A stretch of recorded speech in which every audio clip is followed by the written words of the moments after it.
Mazungumzo na maridhiano ndiyo tutaweza kujenga Tanzania tuliyoikariri, yenye amani, heshima, maendeleo na uadilifu. Tunaunga mkono, tunayaheshimu na kuyapongeza maamuzi haya kwa sababu yanarejesha tumaini kwa wananchi na yanafungua njia ya mazungumzo badala ya makabiliano na mapambano. Namba 5. Kwa wito wa maridhiano, kusameheana na kujenga jamii mpya. Katika nyakati ngumu kama hizi, tunaona umuhimu mkubwa wa taifa kurudi kwenye misingi ya maridhiano. Maridhiano ni neno rahisi kulisema, lakini lina wajibu wa a. kusikilizana, b. kutathmini makosa, c. kusameheana kwa moyo, d. kuanza upya bila kubeba chuki. Tunawaomba Watanzania wote, wanasiasa, viongozi wa dini, asasi za kijamii, vyombo vya habari, vyombo vya ulinzi na usalama, vijana, wanaharakati na wananchi wa kawaida, kwanza tusikubali ghasia hizi zibebe urithi wa taifa letu. Pili, tusikubali chuki na uadui iwe mbegu tunayoipanda kwa vizazi vijavyo. Tatu, tusikubali tofauti za kidini na kisiasa zituhukumu kuwa maadui sisi kwa sisi. Tanzania imejengwa juu ya misingi ya amani, udugu na mshikamano wa kitaifa. Tofauti zetu za kidini, kisiasa, kikabila, kikanda ni sehemu ya utajiri wetu, siyo chanzo cha uhasama baina yetu. Tunatoa wito maalum kwa vijana kwamba tusiwe vijana wasiokuwa na uzalendo wala wasiolitakia mema taifa letu. Tuwe vijana wajenzi wa taifa, si waharibifu wa taifa. Katika Uislamu na katika taifa lolote lenye utaratibu, lenye ustaarabu, vijana ndiyo nguvu kuu ya mabadiliko, lakini mabadiliko hayo yanapaswa kuongozwa na hekima, uadilifu na ustaarabu. Katika wito huu tunasisitiza kwamba tukumbuke kwamba katika kila haki kuna wajibu. Msidai haki zenu huku mkasahau wajibu wenu kama vijana wa Tanzania.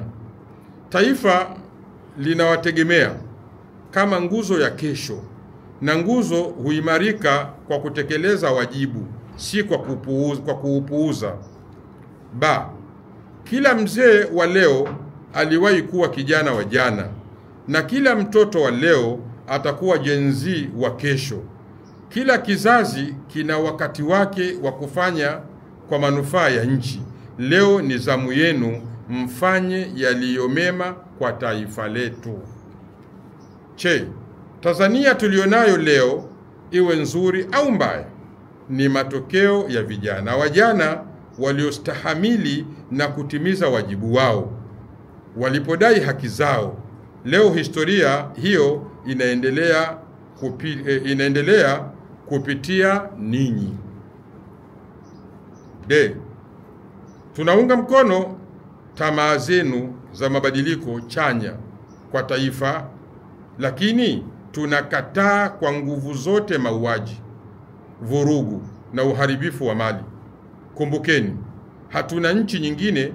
Serikali zinakuja na kuondoka kwa mujibu wa utaratibu, lakini nchi inabaki pale pale na ni yetu sote. Kwa hiyo, vijana wa Tanzania, chagueni kuwa nuru ya taifa, si giza lake. Chagueni kujenga, si kubomoa. Chagueni busara, si matumizi mabaya ya nguvu na hisia. Taifa hili ni lenu na mustakabali wake umo mikononi mwenu. Namba 6. Wito kwa serikali na taasisi za ulinzi na usalama. Tunatoa wito kwa serikali na taasisi za ulinzi na usalama kutumia utaalamu, busara na weledi katika kudhibiti misuguano, kuepuka matumizi ya nguvu kupita kiasi, kushughulikia sababu badala ya dalili, kujihusisha na mazungumzo ya kujenga nchi badala ya vitisho na matumizi ya nguvu. Katika taifa lolote lililojengwa katika misingi ya amani, haki na upendo na uongozi wenye utu, nguvu hutumiwa kwa ulinzi na sio kwa kuadhibu sauti za wananchi. Tunashauri kuanzishwa kwa mfumo wa haki, uadilifu na usawa wa kudumu wa majadiliano kati ya serikali, viongozi wa dini, viongozi wa vyama vya siasa na vijana, ili kujenga tamaduni na kusikilizana kabla migogoro haijafikia kiwango cha ghasia na uvunjifu wa amani. Namba 7, wito kwa viongozi wa dini. Sisi wenyewe kama viongozi wa dini tunapaswa kuwa wapatanishi wa kweli, sio wachochezi wa vurugu na uasi, wapole lakini wasiogopa kusema kweli, waunganishaji wa jamii, walinzi wa maadili ya kitaifa. Uislamu unafundisha kwamba viongozi wa umma ni nguzo ya amani. Ni wajibu wetu kuonesha maadili, kunasihi kwa upole, kukanya kwa hekima na kuhimiza uchamungu kama msingi mkuu wa uongozi bora na uraia mwema. Namba 8, kujenga mustakabali bora. Umuhimu wa majadiliano ya kitaifa. Tanzania iko kwenye hatua muhimu ya kihistoria. Mageuzi ya katiba na majadiliano ya kitaifa ni fursa ya kujenga upya misingi ya amani ya kweli, haki na uadilifu, kuhakikisha usawa wa kuondoa ubaguzi wa kisiasa na kidini, kuimarisha utawala bora, kuzuia migogoro ya baadaye, kuifanya nchi kuwa salama kwa kila raia.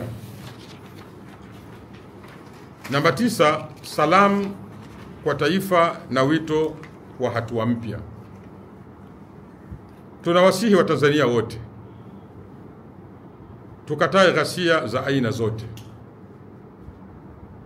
tukumbatie majadiliano, tujenge amani na maridhiano, tujifunze kutokana na yaliyotokea, tuwe taifa linalotanguliza utu mbele ya siasa. Tujitahidi kuwa sehemu ya ufumbuzi wa matatizo yetu na si kuwa sehemu ya matatizo. Namba 10, hitimisho. Kwa kumaliza, tunamuomba Mwenyezi Mungu atujalie amani ya kweli katika nchi yetu, moyo wa kusamehe, hekima ya kujenga badala ya kubomoa, na mioyo ya kujadiliana kwa ustaarabu badala ya kupigana na kuuana.